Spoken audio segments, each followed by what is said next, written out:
નમસ્કાર મિત્રો, આજે મારી યુટ્યુબ ચેનલ ફિલોસોફી ફોર લાઈફમાં આપનું હાર્દિક સ્વાગત છે. આજે આપણે ધોરણ 12ના તત્વજ્ઞાન વિશે વાત કરીશું, જેમાં પ્રકરણ નંબર 1 વિધાનના રૂપો અને તેના પ્રકારો વિશે વાત કરીશું. આપણે આની પહેલાના વિડીયોમાં કેટલાક મુદ્દાઓની વાત કરી દીધી છે અને આ મુદ્દામાં આપણે જટિલ સંયુક્ત વિધાનની વાત કરવાના છીએ. અને જો મિત્રો તમે મારી ચેનલને સબસ્ક્રાઈબ નથી કરી તો ચેનલને સબસ્ક્રાઈબ કરી દેજો અને જો વિડીયો તમને ગમે તો લાઈક કરી, કોમેન્ટ કરી અને પોતાના મિત્રો સાથે શેર કરવાનું ભૂલશો નહીં. તો ચાલો આપણે આગળ જઈએ કે જટિલ સંયુક્ત વિધાન. વિધાનના મુખ્યત્વે 3 પ્રકારો છે, જેની આપણે વાત કરી હતી કે સાદા અથવા સાદું વિધાન, ત્યારબાદ છે સંયુક્ત વિધાન અને ત્યારબાદ છે જટિલ સંયુક્ત વિધાન.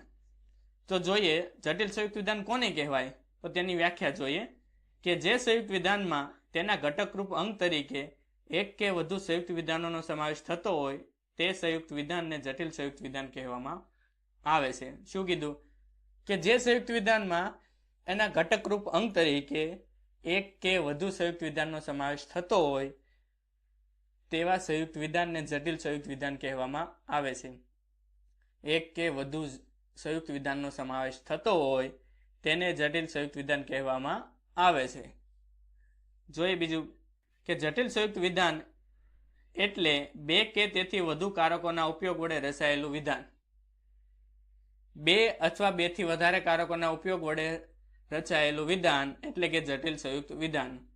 આપણે જોઈશું કે જટિલ સંયુક્ત વિધાનમાં 2 અથવા 2 થી વધારે કારકો આપણને જોવા મળશે અને જો 2 થી વધારે કારકો હોય તો જ તેને જટિલ સંયુક્ત વિધાન કહેવાય. એટલે જ કીધું કે 2 કે તેથી વધુ કારકોના ઉપયોગ વડે રચાયેલું વિધાન એટલે કે જટિલ સંયુક્ત વિધાન.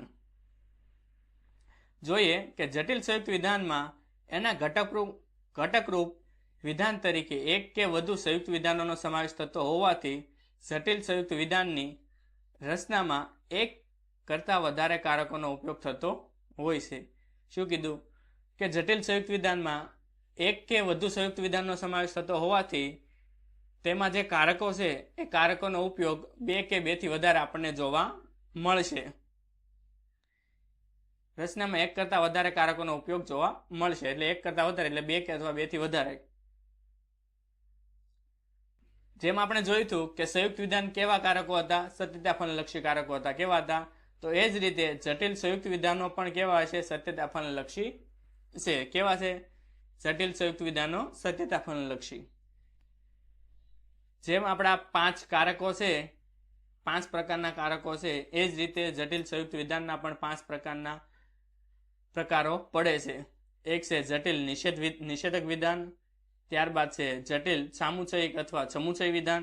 સામુચય હોય તોય ભલે અને સમુચય હોય તોય ભલે, બંને એક જ થશે. ત્યારબાદ છે જટિલ વિકલ્પન વિધાન, જટિલ શરતી વિધાન અને છેલ્લું છે જટિલ દ્વિશરતી વિધાન. જે 5 આપણા કારકો છે અને 5 આપણા સંયુક્ત વિધાનના પ્રકારો છે એવી જ રીતે આ સંયુક્ત વિધાનના પણ એના એ જ પ્રકારો પડે છે. પણ ઓલા હતા આપણે સંયુક્ત વિધાનો હતા અને અહીંયા છે જટિલ સંયુક્ત વિધાનો. તે આપણે સંયુક્ત વિધાનમાં એક કારકનો ઉપયોગ થતો હતો, જ્યારે જટિલ સંયુક્ત વિધાનમાં 2 અથવા 2 થી વધુ કારકોનો ઉપયોગ આપણને જોવા મળશે. જોઈએ આપણે પહેલું જટિલ નિષેધક વિધાન. જટિલ નિષેધક વિધાન ખાલી નિષેધક વિધાન કે બધા વિધાનોના આપણને અહીંયા ખાલી ઉદાહરણ જ આપેલા છે. જે તમે સંયુક્ત વિધાનનું વ્યાખ્યા ને જોયું હતું તેનું સેમ ટુ સેમ આપણને અહીંયા જોવા મળે છે, પણ ખાલી તમારે એના ઉદાહરણ એક્ઝામ્પલ તરીકે જોવાનું છે, બીજું કાંઈ તમારે અહીંયા કરવાનું નથી. આ 4 વિધાનો છે શેના છે? જટિલ નિષેધક વિધાનના. પહેલું છે ખેલ મહાકુંભ યોજાશે અને રજા પડશે. ખેલ મહાકુંભ યોજાશે અને રજા પડશે. એમ નથી એટલે કે નિષેધ આવી ગયું. તો અહીંયા આપણે જોવા જઈએ કે ખેલ મહાકુંભ યોજાશે એના માટે આર ધાર્યો અને રજા પડશે એના માટે એચ. બંને કયું કારક છે વચ્ચે આપણને? એને. અને એટલે કે સમુચય. R સમુચય H. પણ એનો શું કરવામાં આવ્યો છે? ઇનકાર કરવામાં આવ્યો છે, એનો અસ્વીકાર કરવામાં આવ્યો. એટલે આપણને કેવું લાગી ગયું? નિષેધ, નકાર. તો એના આપણે આગળ આવી ગયું નિષેધ. કેવું આવી ગયું? નિષેધ. તો આ પહેલું છે, આપણે પહેલા વિધાનમાં સમુચયનો નિષેધ કરવામાં આવ્યો છે. એનો પહેલા વિધાનમાં શેનો સમુચયનો નિષેધ કરવામાં આવ્યો છે. એટલે આ જટિલ નિષેધક વિધાન થશે. આમાં મુખ્ય કારક કયું છે? નિષેધ. કયું કારક છે? નિષેધ. એટલે એને જટિલ નિષેધક વિધાન કહેવામાં આવે છે. મુખ્ય કારક એટલે કે જે વિધાનના આ ભાગ કે તે ભાગ નહીં પણ સમગ્ર વિધાનને લાગુ પડતું હોય, સમગ્ર વિધાનને લાગુ પડતું હોય તેને જટિલ નિષેધક વિધાન કહેવામાં તેને મુખ્ય કારક તરીકે ઓળખવામાં આવે છે. એને આપણે આગળ વાત કરવાની છે, આવશે આપણો પોઈન્ટ છે આગળ, ત્યારે એની વધારે વાત કરીશું. અત્યારે આપણે ખાલી ઉદાહરણ જોવાના છે. ઉદાહરણ જોઈ લે. એ ખરું નથી કે કાં તો ખેલ મહાકુંભ યોજાશે અથવા રજા પડશે. કાં તો ખેલ મહાકુંભ યોજાશે અથવા રજા પડશે. એટલે આર વિકલ્પ પણ એચ આવી ગયું, પણ એનો શું કરવામાં આવ્યો છે? નકાર કરવામાં આવ્યો. એ ખરું નથી એટલે કે સાચું નથી અથવા ખોટું છે. જે એમ નથી, એ ખરું નથી, એ વાત ખરી નથી, એ વાતમાં દમ નથી, એ વાતમાં કોઈ માલ નથી, કે નહીં, નથી જેવા કોઈ પણ શબ્દનો ઉપયોગ થયો હોય તે આપણે માની લેવાનું કે આ નિષેધક કારક છે. આમાં નિષેધક કારકનો ઉપયોગ થયો છે, આ નિષેધક વિધાન છે. તો આર વિકલ્પ અને એસ છે, પણ એનો શું કરવામાં આવ્યો? નકાર કરવામાં આવ્યો છે. ત્યારબાદ જોવા જઈએ કે જો આપણી ટીમ જીતશે તો મીઠાઈ વેચાશે. એટલે કે શું થયું? ટી શરતી એમ, અને એ વાત ખરી નથી એટલે કે એ વાત ખોટી છે. એ વાત ખોટી છે એટલે નિષેધ આવી ગયું, નકાર થઈ ગયો મુખ્ય વાતની. તો એના માટે નિષેધ કાઉન્સમાં ટી શરતી એમ. ત્યારબાદ જોવા જોઈએ, જો મીઠાઈ વેચાશે તો અને તો જ વિદ્યાર્થીઓ રાજી થશે. એ વાતમાં કોઈ માલ નથી. એટલે કે જે મુખ્ય વિધાન છે, મેન વિધાન છે, એનો નકાર કરી દેવામાં આવ્યો છે. એટલા માટે નિષેધ કાઉન્સમાં એમ દ્વિશર્તી એચ એનો નકાર કરી દેવામાં આવ્યો છે. ઉપરના 4 જટિલ સંયુક્ત વિધાનો તપાસતા એ બાબત સ્પષ્ટ થાય છે કે આ ચારેય વિધાનો નિષેધવાચક છે, નિષેધવાચક અથવા નિષેધક જે તમે કહો એ. કારણ કે એમાં મુખ્ય કારક કયું છે? આપણને જોવા મળે છે નિષેધ. કયું? નિષેધ. અને જે ચારે વિધાનો છે એ ચારે વિધાનો નકાર કરવામાં આવ્યો છે, જેથી કરીને આ જટિલ નિષેધક વિધાન છે. જોઈએ કે પહેલા વિધાનમાં સમુચયનો નિષેધ કરવામાં આવ્યો છે, ત્યારબાદ બીજા વિધાનમાં વિકલ્પનનો નિષેધ કરવામાં આવ્યો છે, ત્રીજા વિધાનમાં શરતી વિધાનનો નિષેધ કરવામાં આવ્યો છે, અને ચોથા વિધાનમાં દ્વિશરતી વિધાનનો નિષેધ કરવામાં આવ્યો છે. આમ આપણે જોઈએ છે કે જટિલ નિષેધકમાં સમગ્ર સંયુક્ત વિધાનનો નિષેધ થયેલો હોય છે. જ્યારે જટિલ નિષેધક વિધાન હોય તો ત્યારે સમગ્ર સંયુક્ત વિધાનનો નિષેધ કરવામાં આવે છે. શું કરવામાં આવે છે? સમગ્ર બધા વિધાનનો નિષેધ કરવામાં આવ્યો છે, બધા. એટલે જ્યારે જટિલ નિષેધક વિધાન છે ત્યારે જે મુખ્ય વિધાન છે એ મુખ્ય વિધાનનો નિષેધ કરવામાં આવ્યો હોય છે, ત્યારે જટિલ નિષેધક વિધાન બનતું હોય છે. ને જેમ આપણે આગળ બાબત જોઈ હતી કે જટિલ નિષેધક વિધાનમાં કેટલા કારકો વપરાય છે? 2 અથવા 2 થી વધારે. અહીં જોઈ શકો છો, આ 1 અને આ 2, બધામાં 1 અને આ 2, 1 અને 2, 1 અને 2. અને જો એક કારક હોય તો ખાલી સંયુક્ત વિધાન બની જાય. એટલે કે જટિલ સંયુક્ત વિધાનમાં હંમેશા 2 અથવા 2 થી કારકોનો વધારે ઉપયોગ થયો હોય છે. ત્યારબાદ જોવા જઈએ જટિલ સામુચયિક વિધાન અથવા સમુચય વિધાન. ખેલ મહાકુંભ યોજાશે અને રજા પડશે. ખેલ મહાકુંભ યોજાશે અને રજા પડશે. તો ખેલ મહાકુંભ યોજાશે એના માટે આર, અને શબ્દ માટે સમુચય, અને ત્યારબાદ રજા પડશે નહીં એના માટે નિષેધ એચ. ત્યારબાદ છે કે સમગ્ર વિધાન છે આપણને જોવા મળે. મુખ્ય કારક કયું છે? આપણને સમુચય. બંને વિધાનને કયું કારક લાગુ પડે છે? સમુચય. કાં તો ખેલ મહાકુંભ યોજાશે અથવા રજા પડશે અને વિદ્યાર્થી રાજી થશે. તો આર વિકલ્પન એચ. કાં તો ખેલ મહાકુંભ યોજાશે અથવા રજા પડશે એના માટે આર વિકલ્પન એસ, અને શબ્દ માટે સમુચય, અને વિદ્યાર્થી રાજી થશે એના માટે એસ. તો આમાં મુખ્ય કારક કયું છે? એચ. મુખ્ય કારક કયું છે? સમુચય. જ્યારે જે કારક મુખ્ય હોય તો તે વિધાન એને એટલે કહેવાય ને કે જટિલ સમુચય વિધાનમાં જે મુખ્ય કારક હશે તો એ વિધાનનો પ્રકાર એ જટિલ પ્રકારનો છે. જો અહીંયા મુખ્ય કારક તરીકે સમુચયનો ઉપયોગ થયો છે તો અહીંયા મુખ્ય વિધાન કયું કહેવાય? જટિલ સામુચયિક વિધાન. આ વિધાન કેવું કહેવાય છે? જટિલ સમુચયિક વિધાન. મુખ્ય કારક કયું છે? સમુચય. તે જ રીતે બધામાં તમે જોવા મળશે કે બધામાં મુખ્ય કારક તરીકે સમુચયનો જ ઉપયોગ થયો છે. એટલા માટે જ્યાં જ્યાં સમુચયનો ઉપયોગ થયો છે મુખ્ય કારક તરીકે તો એને જટિલ સામુચયિક વિધાન કહેવાશે. જો ખેલ મહાકુંભ યોજાશે તો રજા પડશે અને કાઉન્સમાં જો રજા પડશે તો વિદ્યાર્થી રાજી થશે. કાઉન્સ પૂરો. એટલે આર શરતી એચ સમુચય કાઉન્સમાં આર શરતી એચ. તો અહીંયા પણ મુખ્ય કારક તરીકે સમુચયનો ઉપયોગ થયો છે. જો આપણી ટીમ જીતશે કાઉન્સમાં જો આપણી ટીમ જીતશે તો અને તો જ મીઠાઈ વહેંચાશે અને કાઉન્સમાં જો મીઠાઈ વહેંચાશે તો વિદ્યાર્થી રાજી થશે. કાઉન્સ પૂરો. એટલે કે ટી દ્વિશરતી એમ સમુચય એમ શરતી એસ. અહીંયા પણ મુખ્ય કારક કયું છે? સમુચય. એટલે આ પણ વિધાનનો પ્રકાર કયો થશે? જટિલ સામુચયિક વિધાન. પહેલા સમુચયિક એક સમુચિત સાદું વિધાન છે, આ જોઈ શકો છો સમુચિત સાદું વિધાન છે, અને બીજું સમુચિત નિષેધવાચક વિધાન છે. ત્યારબાદ જોઈએ કે બીજું સમુચયનું એક સમુચિત વૈકલ્પિક વિધાન છે અને બીજું સમુચિત સાદું વિધાન છે. આ કેવું? એક વૈકલ્પિક વિધાન છે અને બીજું સાદું વિધાન છે. ત્યારબાદ ત્રીજા સમુચયના બંને સમુચિત શરતી વિધાનો છે. કેવા છે? શરતી વિધાનો. આ પણ શરતી છે અને આ પણ શરતી છે. ત્યારબાદ ચોથા સમુચયનું એક સમુચિત, એક બાજુનું છે એને શું કહેવાય? સમુચિત, અને આને પણ સમુચિત. સમુચયના જે વિધાનો છે પૂર્વાંગ અને ઉત્તરાંગને શું કહેવાય? સમુચિતો કહેવાય. ચોથા સમુચયનું એક સમુચિત દ્વિશરતી વિધાન છે અને બીજું સમુચિત શરતી વિધાન છે. આ જોઈ શકો છો એક સમુચિત કેવું છે? દ્વિશરતી, અને બીજું સમુચિત શરતી છે. આમ આપણે જોઈએ છીએ કે જટિલ સમુચયમાં ઓછામાં ઓછું એક સમુચિત તો કોઈ સંયુક્ત વિધાન હોવું જ જોઈએ, અને બીજું સમુચિત કાં તો સાદું સંયુક્ત કે જટિલ સંયુક્ત વિધાન કોઈ પણ હોઈ શકે છે.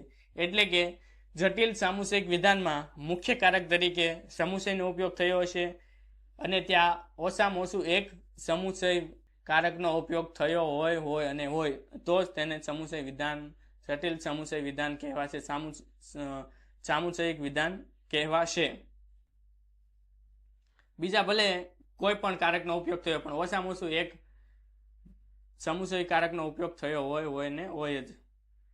ત્યારબાદ જોવા જઈએ કે જટિલ વિકલ્પન વિધાન. કાં તો ખેલ મહાકુંભ યોજાશે અથવા કાઉન્સમાં રજા પડશે અને વિદ્યાર્થી રાજી થશે. એટલે કે કાં તો ખેલ મહાકુંભ યોજાશે એના માટે આર, અથવા માટે વિકલ્પન, અને ત્યારબાદ કાઉન્સમાં રજા પડશે એના માટે એચ, અને માટે સમુચય, અને વિદ્યાર્થી રાજી થશે એના માટે એસ.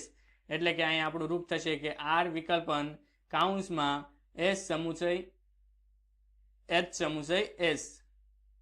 ત્યારબાદ કાં તો ખેલ મહાકુંભ યોજાશે નહીં અથવા રજા પડશે નહીં. એટલે કે નિષેધ આર વિકલ્પન નિષેધ એચ. અહીંયા આપણે જોઈશું તો અહીંયા આપણને આ વિધાન કેવું નહીં કે જટિલ નિષેધક વિધાન નહીં કહેવાય, કેમ કે આ નિષેધ છે ખાલી આર પૂરતું સીમિત છે અને આ નિષેધ છે ખાલી એચ પૂરતું સીમિત છે. અને જ્યારે આ બંને વિધાન છે, બંને વિધાનને કયું કારક મુખ્ય લાગે છે? વિકલ્પન. કયું કારક મુખ્ય લાગે છે? વિકલ્પન. એટલે આને કહેવાય છે વિકલ્પન વિધાન, જટિલ વિકલ્પન વિધાન. અને જ્યારે આપણે નિષેધકમાં જોયું હતું ત્યારે જે મુખ્ય વિધાન હતું એને નકાર કરવામાં આવ્યો હતો, નિષેધ કરવામાં આવ્યો, અને મુખ્ય કારક કયું હતું? નિષેધ. પણ અહીંયા મુખ્ય કારક કયું છે? વિકલ્પન. જો કાઉન્સમાં જો ખેલ મહાકુંભ યોજાશે તો રજા પડશે, કાઉન્સ પૂરો, અથવા કાઉન્સમાં જો મીઠાઈ વહેંચાશે તો વિદ્યાર્થી રાજી થશે, કાઉન્સ પૂરો. એટલે કે આર શરતી એચ કાઉન્સ પૂરો વિકલ્પન કાઉન્સમાં એમ શરતી એચ. ત્યારબાદ જોઈએ કાઉન્સમાં જો આપણી ટીમ જીતશે તો અને તો જ મીઠાઈ વહેંચાશે. કૌંસ પૂરો અથવા જો ખેલ મહાકુંભ યોજાશે તો અને તો જ રજા પડશે. એટલે કે ટી દ્વિશરતી એમ વિકલ્પન કૌંસમાં આર શરતી એચ. એટલે કે અહીંયા પણ આપણે જોશું ચારે ચાર વિધાનમાં આપણને મુખ્ય કારક કયું છે? વિકલ્પન, વિકલ્પન, વિકલ્પન અને વિકલ્પન. કેવું કારક છે? વિકલ્પન.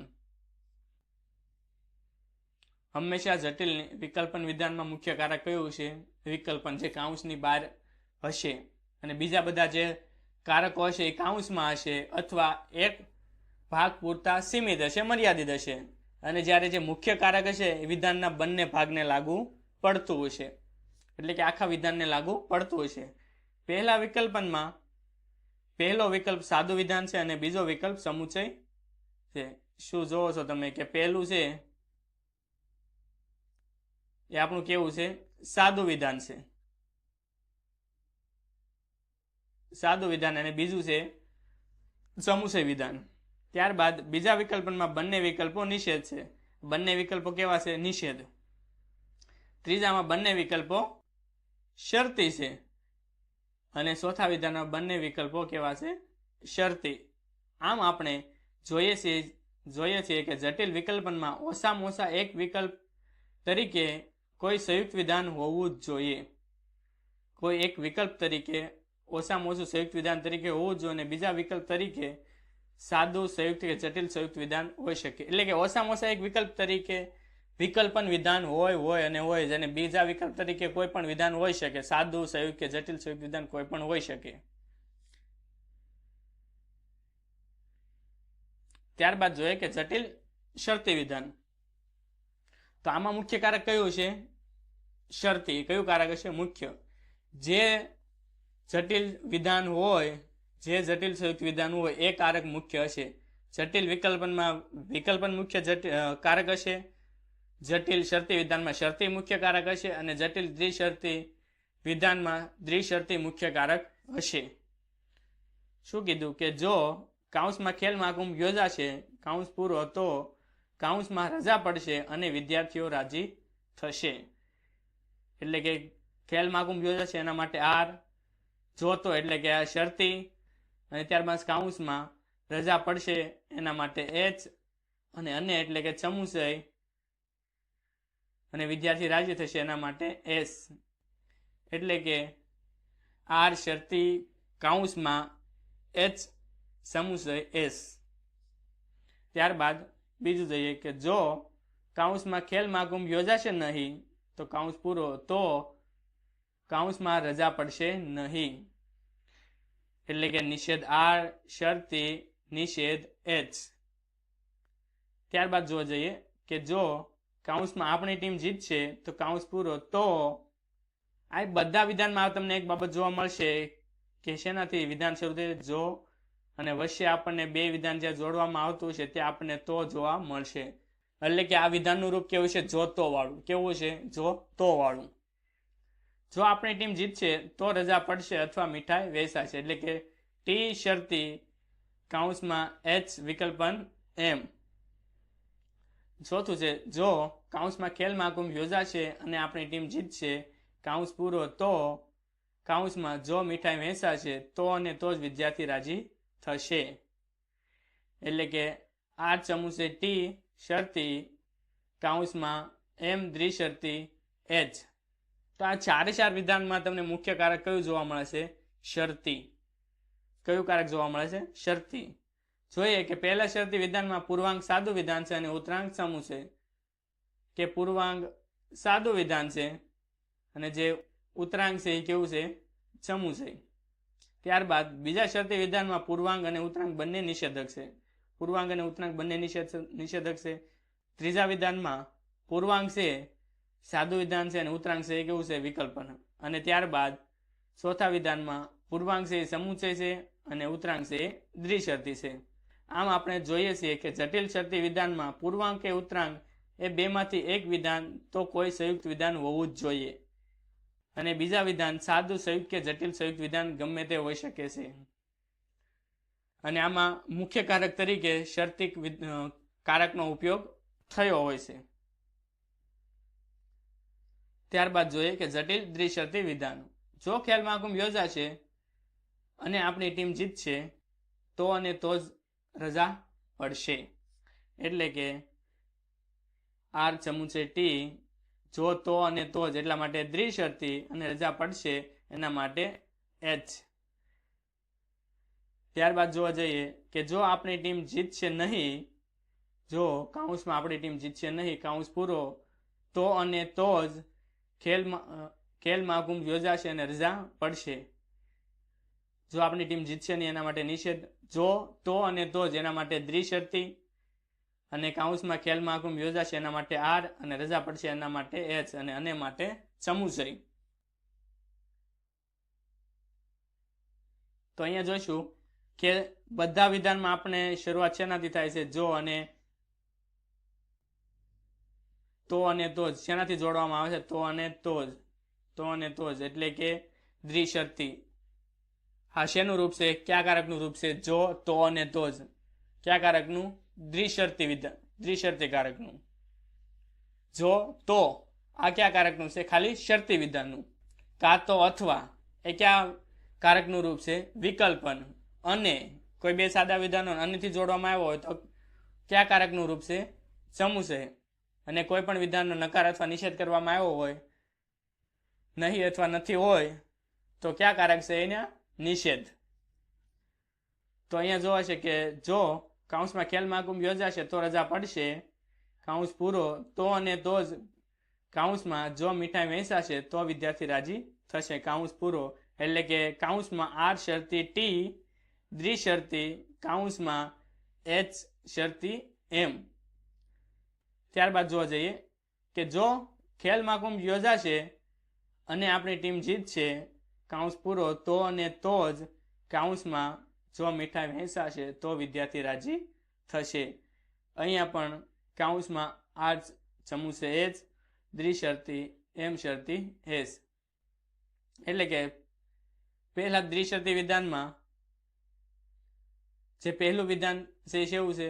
ચમુચે, અને બીજું છે સાદું વિધાન છે. ત્યારબાદ બીજા વિધાનમાં પહેલું વિધાન છે નિષેધક છે અને બીજું કેવું છે? ચમુચે. ત્યારબાદ ત્રીજા ઉદાહરણમાં જે પહેલું વિધાન છે એ શરતી છે અને બીજું વિધાન છે એ પણ શરતી છે બંને. અને ચોથા ઉદાહરણમાં પહેલું વિધાન ચમુચે છે અને બીજું વિધાન કેવું છે? શરતી. આમ આપણે જોઈએ છીએ કે જટિલ દ્વિશરતી વિધાનમાં મુખ્ય બે વિધાનો પૈકી એક વિધાન તો કોઈ સંયુક્ત વિધાન હોવું જ જોઈએ. એટલે કે કોઈ પણ એક સંયુક્ત વિધાન હોવું જ જોઈએ, અને બીજું વિધાન સાદું સંયુક્ત કે જટિલ સંયુક્ત વિધાન ગમે તે હોઈ શકે છે. એટલે કે એક વિધાન સંયુક્ત વિધાન હશે અને બીજું કોઈ પણ વિધાન હોઈ શકે, કારણ કે એમાં આપણે જોયું હતું કે ઓછામાં ઓછા બે કારકોનો ઉપયોગ જટિલ સંયુક્ત વિધાનમાં થયો હોય. એટલે કે એક તો સંયુક્ત વિધાન હોવું જ જોઈએ, ને પછી ભલે બીજું ગમે તેવું હોય. અને અહીંયા પણ આપણે જે મુખ્ય કારક છે એ આપણે કયું જોવા મળશે? દ્વિશરતી કારક.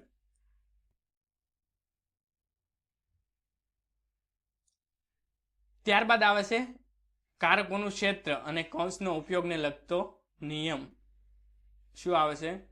કારકોનું ક્ષેત્ર અને કૌંસને ઉપયોગને લગતો નિયમ. કે કારકો છે, કારકોનું ક્ષેત્ર કઈ બાજુ કે કયા ભાગને લાગુ પડે છે એ નક્કી કરવું હોય તો કયા રીતે નક્કી કરી શકાય?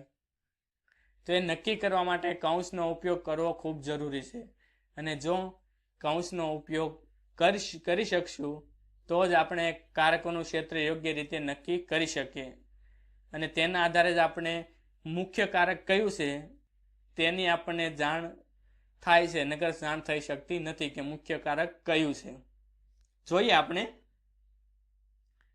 જોયું કે જટિલ સંયુક્ત વિધાનની રચનામાં બે કે તેથી વધુ કારકોનો ઉપયોગ થયેલો હોય છે, અને આ વિવિધ કારકોનું ક્ષેત્ર એક સરખું હોતું નથી. તેથી પ્રશ્ન એ થાય કે કારકનું ક્ષેત્ર એટલે શું? આપણે જટિલ સંયુક્ત વિધાનમાં જોતા હતા કે બે થી વધુ કારકોનો ઉપયોગ થતો હતો, તો જો એમાં કૌંસ મૂકવામાં ન આવે તો કયું કારક કયા ભાગને લાગુ પડે છે તે નક્કી કરી શકાતું નથી. એટલે કારકોનું ક્ષેત્ર જાણવું આપણા માટે ખૂબ જરૂરી છે. એટલે કારકનું ક્ષેત્રનું અહીં વ્યાખ્યા આપી છે કે કારકનું ક્ષેત્ર એટલે જટિલ સંયુક્ત વિધાનમાં જે ભાગને એ કારક લાગુ પડતું હોય તે ભાગ. શું કીધું કે કારકનું ક્ષેત્ર એટલે જટિલ સંયુક્ત વિધાનમાં જે ભાગને કારક લાગુ પડતું હોય, જે ભાગમાં એ કારક લાગુ પડતું હોય તે ભાગને તે કારકનું ક્ષેત્ર કહેવામાં આવે છે. કે જે જટિલ સંયુક્ત વિધાનમાં જે ભાગને કારક લાગુ પડતું હોય, જે ભાગને કારક લાગુ પડતું હોય, આ ભાગને લાગુ પડતું હોય તો આ ભાગનું, ને આ ભાગને લાગુ પડતું હોય તો આ ભાગને લાગુ પડતું હોય તો તેનું ક્ષેત્ર તે થશે. એટલે જ કીધું કે કારકનું ક્ષેત્ર એટલે જટિલ સંયુક્ત વિધાનમાં જે ભાગને કારક લાગુ પડતું હોય, કે જે ભાગને કારક લાગુ પડતું હોય તે ભાગ. જોઈએ આપણે આગળની બાબતો કે કોઈ પણ કારક જટિલ સંયુક્ત વિધાનના કયા ભાગને લાગુ પડે છે તે સ્પષ્ટ કરવા કૌંસનો ઉપયોગ અનિવાર્ય બની રહે છે. કે કારકનું ક્ષેત્ર કયું કારક કયા ભાગને લાગુ પડે છે તે જાણવા માટે કૌંસનો ઉપયોગ અનિવાર્ય એટલે કે ફરજિયાત રીતે પડે છે અને પડે જ. જો એ કૌંસનો ઉપયોગ ન થતો હોય તો આપણે નક્કી કરી શકતા નથી કે કયું કારક કયા ભાગને લાગુ પડે છે. એટલે કે જટિલ સંયુક્ત વિધાનની પ્રાતિક રજૂઆતમાં કૌંસનો યોગ્ય ઉપયોગ કરીને વિવિધ કારકોના ક્ષેત્રની સ્પષ્ટતા કરવામાં આવે છે. એટલે કે કૌંસનો ઉપયોગ કરીને કારકોની ક્ષેત્રની સ્પષ્ટતા નક્કી કરવામાં આવે છે કે કયું કારક કયા ભાગને લાગુ પડે છે. કૌંસના ઉપયોગ વગર કારકોના ક્ષેત્રની સ્પષ્ટતા થતી નથી. જો કૌંસનો ઉપયોગ કરવામાં ન આવે તો કારકોનું ક્ષેત્ર આપણે જાણી શકતા નથી કે કયું કારક કયા ભાગને લાગુ પડે છે. એટલા માટે ફરજિયાત અનિવાર્ય રીતે કારકોનું ક્ષેત્ર નક્કી કરવા માટે કૌંસનો ઉપયોગ જરૂર પડે છે. દાખલા તરીકે આપણે જોઈએ કે જો આપણી ટીમ જીતશે તો તેનું સન્માન થશે અને લોકો પ્રસન્ન થશે. શું કીધું કે જો આપણી ટીમ જીતશે તો એનું સન્માન થશે અને લોકો પ્રસન્ન થશે. અહીંયા જો આ ઉદાહરણમાં કે ક્યાંય કારકનો ઉપયોગ થયો નથી તો એની પ્રાતિક ભાષામાં રજૂઆત કરવામાં આવી છે, પ્રતીકો દ્વારા રજૂઆત કરવામાં આવી કે એ શરતી બી સમુચય ડી. તો શું કીધું કે આ પ્રાતિક રજૂઆતમાં કૌંસના ઉપયોગ વિના વિધાન કયા પ્રકારનું છે સ્પષ્ટ થતું નથી. કે આપણું જટિલ સંયુક્ત વિધાન છે તો કયું જટિલ સંયુક્ત વિધાન છે, કયું કારક મુખ્ય છે તે આપણે જાણી શકશું નહીં. કયું કારક મુખ્ય છે તે આપણે જાણી શકશું નહીં અને તેના આધારે આપણે કયો જટિલ સંયુક્ત વિધાનનો પ્રકાર છે તે પણ આપણે જાણી શકતા નથી કૌંસના ઉપયોગ વગર. એટલે કીધું કે જો કૌંસનો ઉપયોગ કરવામાં આવે તો તેની રજૂઆત આ પ્રમાણે થઈ શકે. જો એનો કૌંસનો ઉપયોગ કરવામાં આવે તો એની સ્પષ્ટ રજૂઆત કરી શકાય છે કે કૌંસમાં એ શરતી બી કૌંસ પૂરો સમુચય ડી. શું કીધું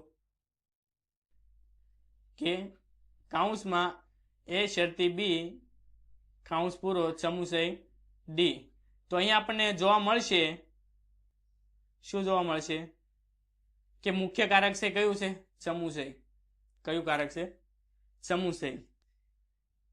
જે શરતી છે એ ખાલી એ અને બી પૂરતું સીમિત છે અને જ્યારે સમુચય તેને ડી ને પણ લાગુ પડે છે અને અહીંયા પણ આપણે પૂર્વાંગમાં પણ આગળ પણ લાગુ પડે છે. એક બંને સમુચિતો એના નક્કી કરી શકાય છે. અને એ જ રીતે કે આ જટિલ સમુચયમાં શરતી કારકનું ક્ષેત્ર પહેલા બે સમુચિત પૂરતું મર્યાદિત છે. કે શરતીનું ક્ષેત્ર છે એ બી પૂરતું મર્યાદિત છે જેમ આપણે કીધું એમ.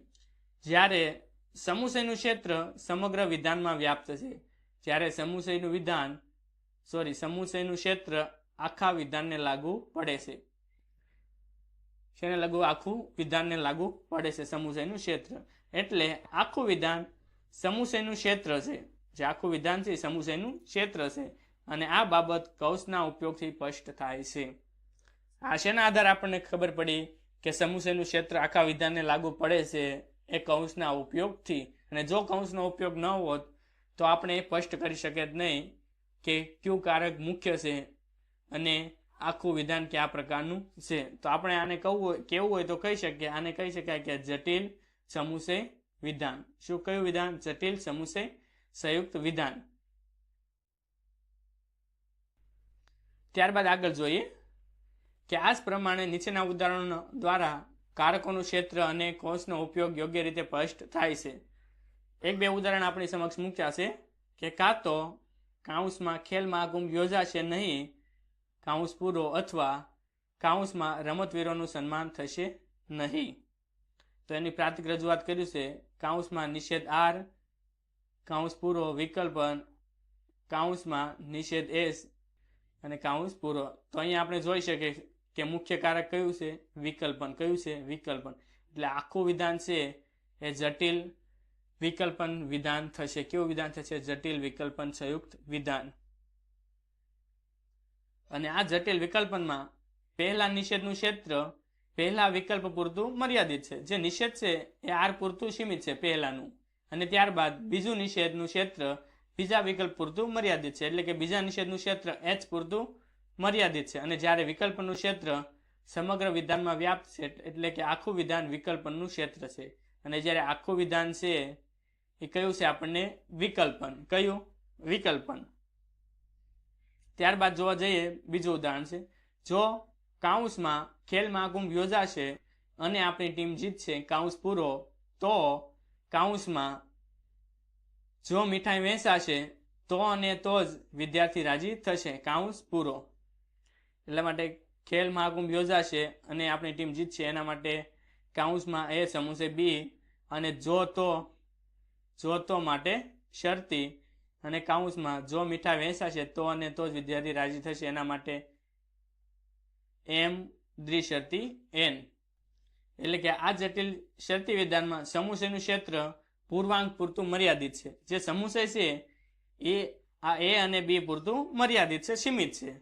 અને જ્યારે દ્વિશરતી છે એ એમ અને એન પૂરતું મર્યાદિત છે. તે દ્વિશરતીનું ક્ષેત્ર છે એ ઉત્તરાંક પૂરતું મર્યાદિત છે. એટલે કે એમ અને એમ પૂરતું જ મર્યાદિત છે. અને જ્યારે શરતીનું ક્ષેત્ર સમગ્ર વિધાનને લાગુ પડે છે.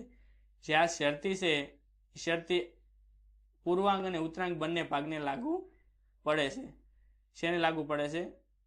પૂર્વાંક અને ઉત્તરાંક બંને ભાગને લાગુ પડે છે. આ ભાગને પણ લાગુ પડે અને આ ભાગને પણ શરતી લાગુ પડે છે. એટલે કે આખું વિધાન શરતીનું ક્ષેત્ર છે. અને આ વિધાન થશે જટિલ શરતી સંયુક્ત વિધાન. ઉપરના ઉદાહરણ જોતા એ સ્પષ્ટ થશે કે જટિલ સંયુક્ત વિધાનમાં વપરાયેલા વિવિધ કારકોમાં ફક્ત એક જ કારક આખા વિધાનને લાગુ પડે છે.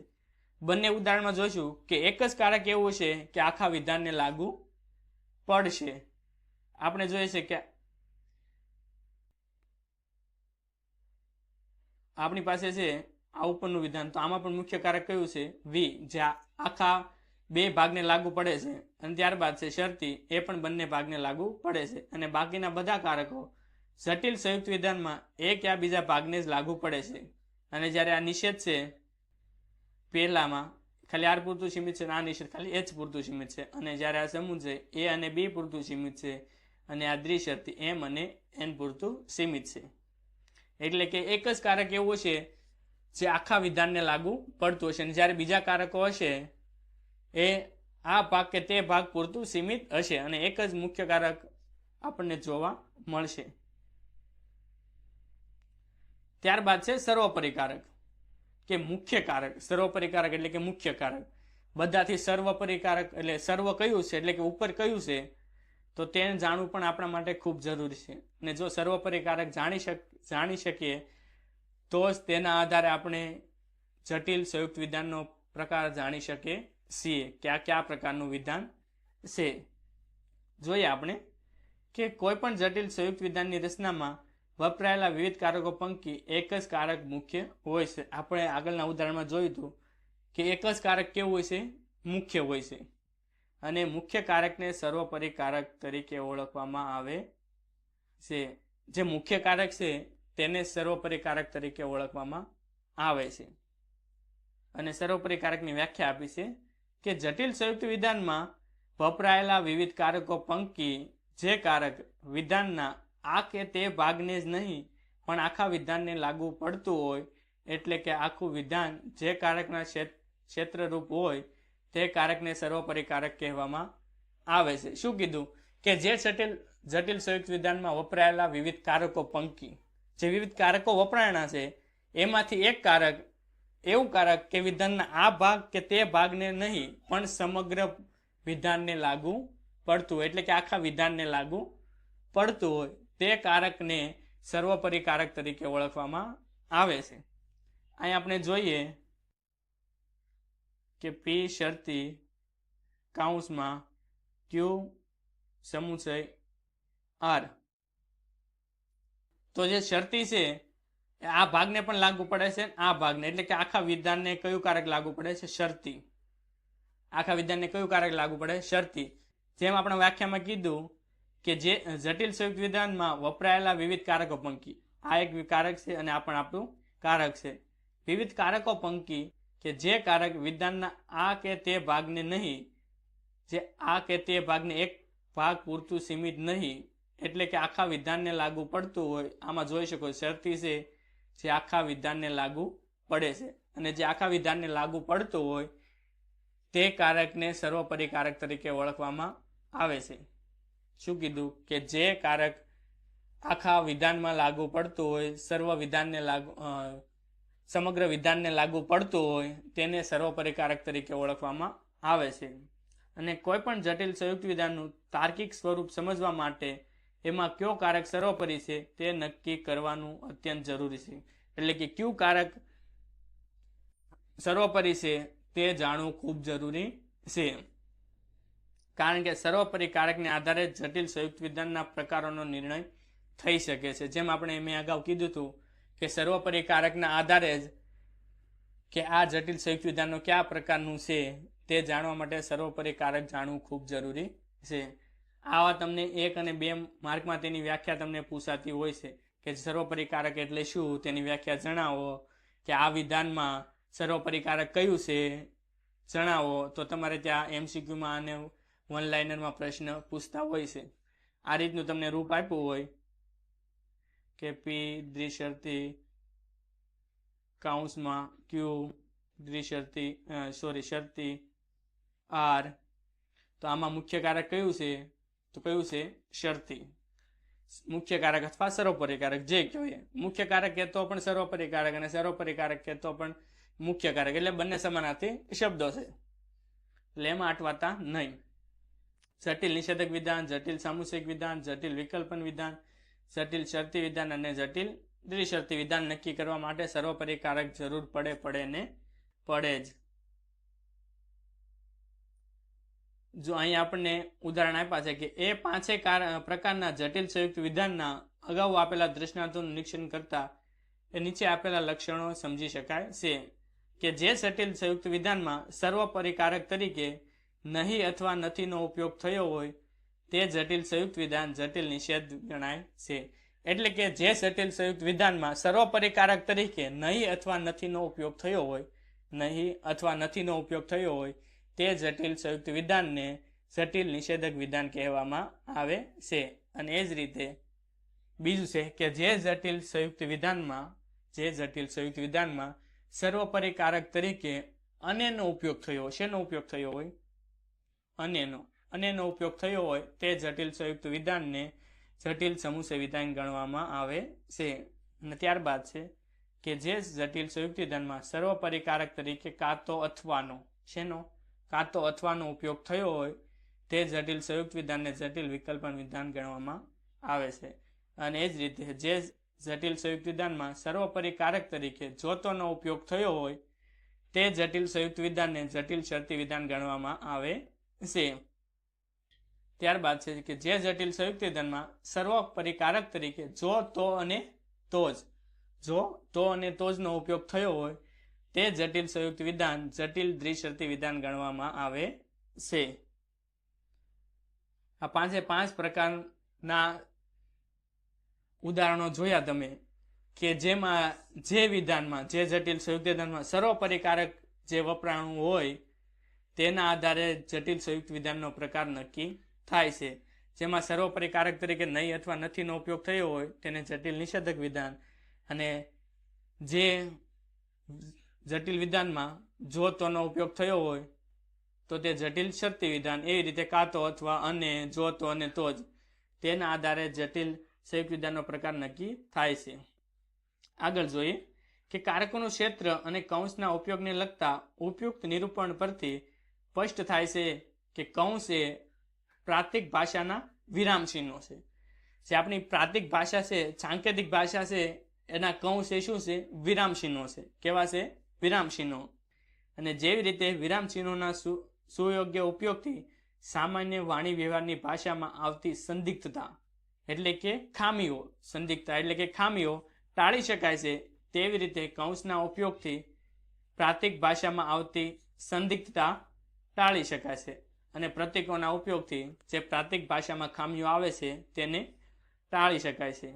આનો અર્થ એ કે જો કૌંસનો યોગ્ય ઉપયોગ કરવામાં આવે તો અને તો જ પ્રાતિક રીતે રજૂ થયેલા જટિલ સંયુક્ત વિધાનમાં વપરાયેલા કારકોના ક્ષેત્રની સ્પષ્ટતા થાય છે અને તે વિધાનના અર્થમાં ચોકસાઈ આવે છે. અને જો કૌંસનો યોગ્ય રીતે ઉપયોગ થયો હોય તો જટિલ સંયુક્ત વિધાનને યોગ્ય રીતે આપણે સમજી શકીએ છીએ, જાણી શકીએ છીએ, અને તેના આધારે વિધાનોની ચોકસાઈ જાણી શકાય છે, અર્થ કરી શકાય છે.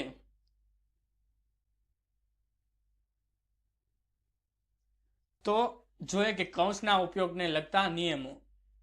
કૌંસને ઉપયોગને લગતા નિયમો. કેટલાક નિયમો છે કૌંસનો ઉપયોગ કઈ રીતે કરવો. એમને કૌંસને આડાદડો ઉપયોગ કરી દેવામાં આવતો નથી, પણ એના પણ કેટલાક નિયમો છે. કઈ જગ્યાએ કયો કૌંસ વાપરવો, ક્યાં કૌંસ વાપરવો, તે જોઈએ આપણે. કે કૌંસને ઉપયોગને લગતો મૂળ નિયમ એ છે કે કૌંસને ઉપયોગને લગતો મૂળ નિયમ એ છે કે એકમુખી કારકની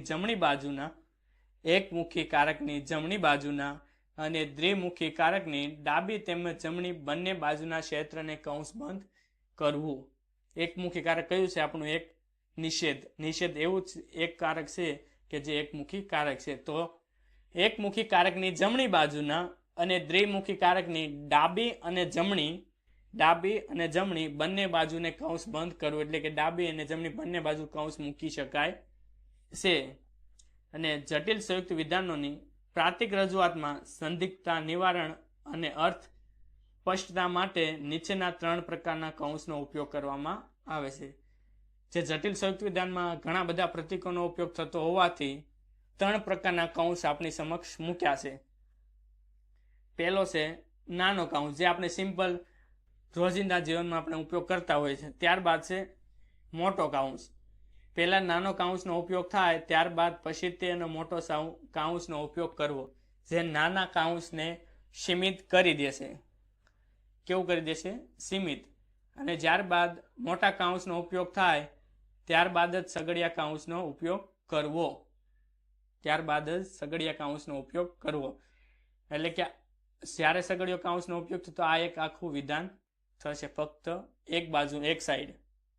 કેવું? એક પૂર્વાંક અથવા ઉત્તરાંક, જે તમે કહો એ. તો પહેલા નાનો કૌંસનો ઉપયોગ કરવો, ત્યારબાદ મોટા કૌંસનો ઉપયોગ કરવો, અને ત્યારબાદ જ સગડિયા કૌંસનો ઉપયોગ કરવો. તો જોઈ શકો છો અહીંયા આપણે કેટલાક ઉદાહરણો આપણી સમક્ષ મૂક્યા છે. પહેલું છે કૌંસમાં એ સમુચય, મોટો કૌંસ, કૌંસમાં બી વિકલ્પન, કૌંસમાં ડી અને મોટો કૌંસ પૂરો. પહેલા નાનો કૌંસ છે અંદર આપણને જોવા મળે છે, અને જ્યારે નાના કૌંસથી વધારે એનું ક્ષેત્ર થાય ત્યારે મોટા કૌંસનો ઉપયોગ કરવામાં આવે છે. અને ત્યારબાદ જોવો છો બીજા ઉદાહરણમાં મોટો કૌંસ, નિષેધ, કૌંસમાં એ, કૌંસ પૂરો, મોટો કૌંસ પૂરો. જ્યારે આ ક્ષેત્ર છે નિષેધનું એ પૂરતું સીમિત કરી દીધું.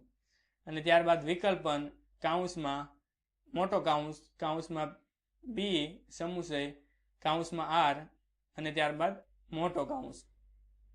અને એ જ રીતે સગડિયો કૌંસ. પહેલા નાનો કૌંસનો ઉપયોગ થયો, ત્યારબાદ મોટા કૌંસનો ઉપયોગ થયો, અને ત્યારબાદ સગડિયા કૌંસનો ઉપયોગ થયો.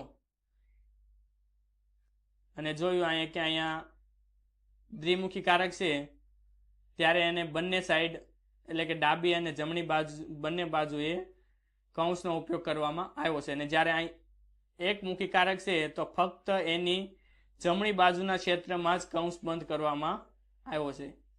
કેવું? ખાલી જમણી બાજુ.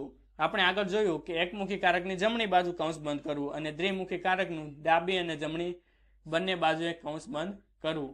એટલે પેલા નાનો કૌંસનો ઉપયોગ કરવો, ત્યારબાદ મોટો કૌંસ, અને ત્યારબાદ જો જરૂર પડે તો સગડિયા કૌંસનો ઉપયોગ કરવો. ત્યારબાદ જોવા જઈએ કે કૌંસને ઉપયોગને લગતા ઉપયુક્ત મૂળ નિયમના પાલનથી થતા ફાયદાઓ. કયા કયા ફાયદાઓ થાય છે? કહે છે કે પ્રત્યેક કારકનું ક્ષેત્ર કેટલું છે તે સ્પષ્ટ રીતે જાણી શકાય છે. કૌંસના ઉપયોગથી કયા કારકનું ક્ષેત્ર કેટલું છે એ સ્પષ્ટ રીતે આપણે કારકના ક્ષેત્રથી જાણી શકીએ છીએ. ત્યારબાદ બીજી બાબત છે, સર્વોપરી કારક કૌંસની બહાર રહેતો હોવાથી એકદમ સ્પષ્ટ રીતે તરી આવે છે અને તેથી વિધાનનો પ્રકારનો નિર્ણય એકદમ સરળતાથી થઈ શકે છે. જે સર્વોપરી કારક છે આપણું, એ સર્વોપરી કારક કૌંસની બહાર આપણને જોવા મળશે. ક્યાં જોવા મળશે? કૌંસની બહાર. અહીંયા તમે જોઈ શકો છો કે આ સમુચય છે એ કૌંસની આપણને બહાર જોવા મળશે. એટલે સર્વોપરી કારક કયું થયું અહીંયા આપણું? સમુચય. કયું થયું? સમુચય. અને ત્યારબાદ અહીંયા આપણું મુખ્ય કારક કયું થયું? વિકલ્પન. સર્વોપરી કારક કયું છે? વિકલ્પન. જે આપણને કૌંસની બહાર આપણને જોવા મળે, જેથી કરીને આપણે ઓળખી શકીએ કે આ કયા પ્રકારનું જટિલ સંયુક્ત વિધાન છે. અને તે જ રીતે આપણને અહીંયા શરતી જોવા મળે છે અને અહીંયા આપણને નિષેધ જોવા મળે છે, જેના કારણે આપણને ખબર પડે કે આ સમગ્ર વિધાન જટિલ નિષેધક વિધાન છે.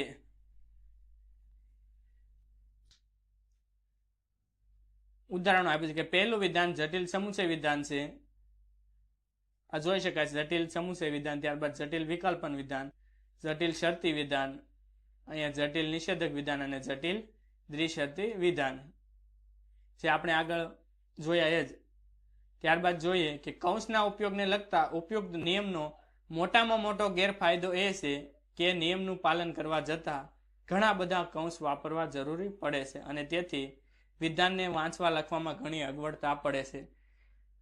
કૌંસના ઉપયોગથી એક ગેરફાયદો એ છે કે ઘણા બધા કૌંસનો ઉપયોગ કરવો પડે છે અને જેના કારણે આપણને વાંચવામાં તકલીફ પડે છે. એ મોટામાં મોટો ગેરફાયદો કૌંસનો ઉપયોગથી થાય છે.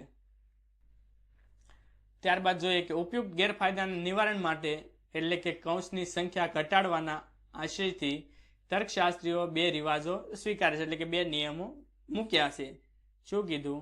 કે એકમુખી કારકની જમણી બાજુના અને દ્વિમુખી કારકની ડાબી કે જમણી કોઈ પણ બાજુના ક્ષેત્રમાં જો માત્ર એક જ સાદું વિધાન હોય, શું કીધું? કે માત્ર જો એક જ સાદું વિધાન આવતું હોય તો તે સાદા વિધાન માટેના પ્રતીકને કૌંસ બંધ કરવું નહીં. કે એકમુખી કારકની જમણી બાજુ અને દ્વિમુખી કારકની ડાબી બાજુ કે જમણી બાજુ જો એક જ સાદું વિધાન આવતું હોય, ખાલી એક જ સાદું વિધાન આવતું હોય ડાબી અથવા જમણી બાજુ, તો તેને કૌંસ બંધ કરવું નહીં. અને ત્યારબાદ શું કીધું? કે નિષેધનું ક્ષેત્ર જો તેની જમણી બાજુના નાનામાં નાના ઘટક પૂરતું સીમિત હોય તો એ ઘટકને કૌંસ બંધ કરવો નહીં. એટલે કે નાનામાં નાનું ઘટક કયું છે? આપણું સાદું વિધાન.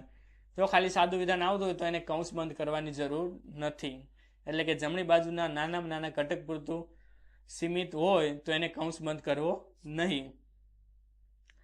આમ કૌંસની સંખ્યા ઘટાડવાને લગતા ઉપરના બે રિવાજોનું પાલન કરવામાં આવે તો કૌંસના ઉપયોગને લગતા ઉપયુક્ત મૂળ નિયમને અનુસરીને રજૂ કરવામાં આવેલા 5 વિધાનો અહીંયા આપણે જોયા હતા કે અહીંયા આપણે એને કૌંસ કરેલો છે, ત્યારબાદ અહીંયા કૌંસ કરેલા છે, પણ એને કૌંસ કરવાની જરૂર નથી. જો અહીં જોઈ શકો છો કે એ સમુચય કૌંસમાં બે વિકલ્પન ડી. શું કીધું આપણને? કે જો સાદું વિધાન હોય તો એને કૌંસ બંધ કરવું નહીં. જો અહીં સાદું વિધાન છે તો એને કૌંસ બંધ કરવામાં આવ્યું નથી. અને એ જ રીતે જો એક સંયુક્ત વિધાન હોય તો એને નાના કૌંસથી સીમિત થઈ જાય છે. બધા ઉદાહરણો તમે જોઈ શકો છો. તો આ વિડીયોમાં આપણે આટલે સુધી રાખીએ. પછી આના પછીના જે વિડીયો આવશે તેમાં વધારે બીજા પોઈન્ટ મુદ્દાની વાત કરવામાં આવશે. અને જો મિત્રો તમે મારી ચેનલને સબસ્ક્રાઇબ નથી કરી તો ચેનલને સબસ્ક્રાઇબ કરી દેજો. અને જો વિડીયો તમને ગમે તો લાઈક કરી, કોમેન્ટ કરી અને પોતાના મિત્રો સાથે શેર કરવાનું ભૂલશો નહીં. નમસ્તે.